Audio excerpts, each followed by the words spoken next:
Jawaabta kaliya ee guuldarrada waa inaad guulaysato isla markaana aad la imaato mar walba aad guuldarraysato dadaal ka sii badan kii hore aad u bixisay.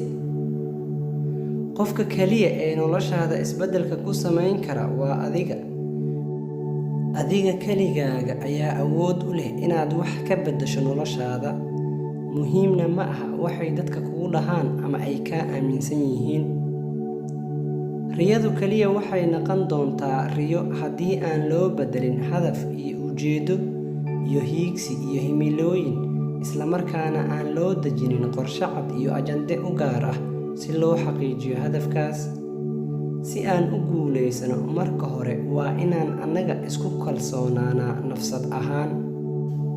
Markaan isku kalsoonaano ayaan awoodi karnaa inaan gaarno hadaf walbo aan leenahay. Kalsoonida aad naftaada ku qabto ayaa wax walba ka muhiimsan. Haddii aadan isku kalsoonaan, waxaad ahaan doontaa qof aanan noloshiisa wax horumar ah ka gaari karin.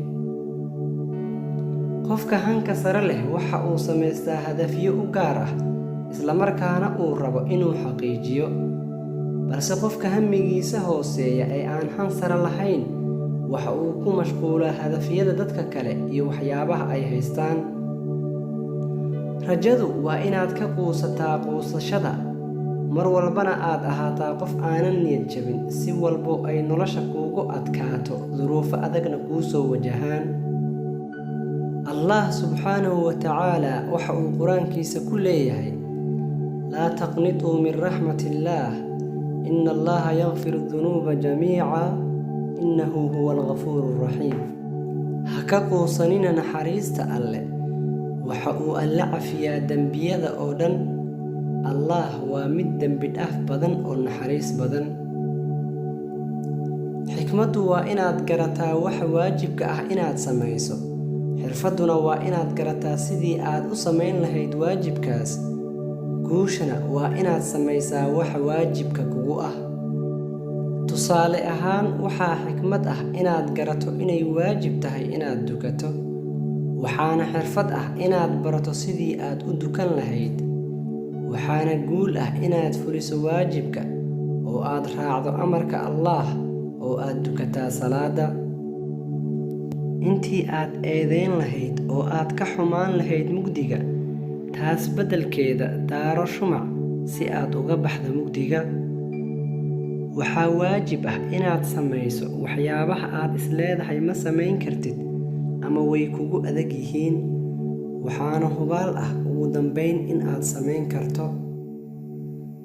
Guuldarrada ma ahan ilaa mid ku meel gaar ah mooye, waxayna guuldarrada abuurtaa fursadaha guusha lagu gaaro.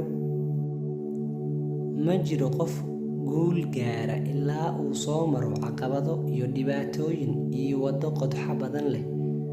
Qofkii caqabadahaas aan isku dhiibin una adkaysta qodxahaas, waxaa hubaal ah ugu dambayn inuu guulaysan doono. Muhiim ma aha tartiibnaanta aad ku socoto, mana kuu keenayso dhibaato haddii aad si tartiib tartiib ah u raacdo waddada guushaada. Balse waxaa muhiim ah inaadan marnaba istaagin oo aadan marnaba joojin tillaabooyinka aad u qaadayso dhanka guusha.